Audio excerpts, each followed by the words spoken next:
Ano po ba dapat ang gawin ninyo kung bigla na lang po kayong dinampot at inaresto? Pag-usapan po natin ang lahat ng mga human rights o karapatang pantao sa mga susunod na linggo. At magsisimula po tayo sa right to due process o ang karapatan po nating dumaan sa tamang proseso. Kaya kapag nakatanggap po kayo ng sulat o mensahe na may warrant na raw po kayo o kaya naman bigla na lang po kayong dinampot at arestado na raw po kayo, ito po ang gagawin ninyo. Una, manahimik po kayo.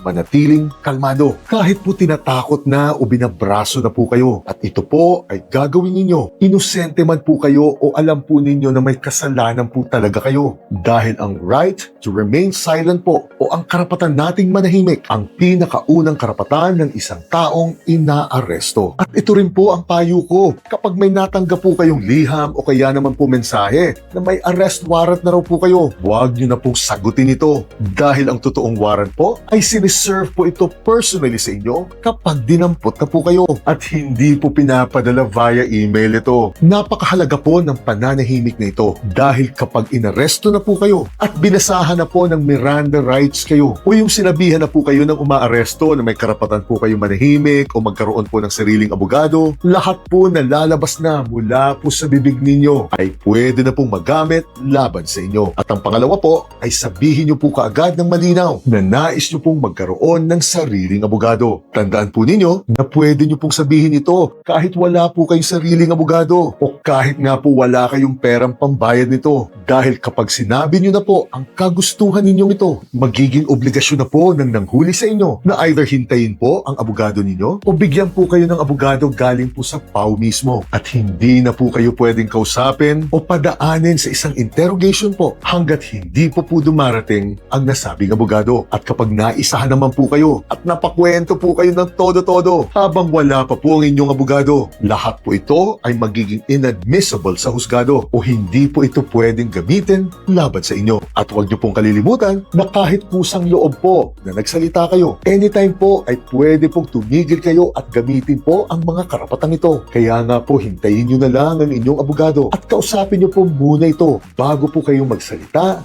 ng kung ano-ano. Jeanette.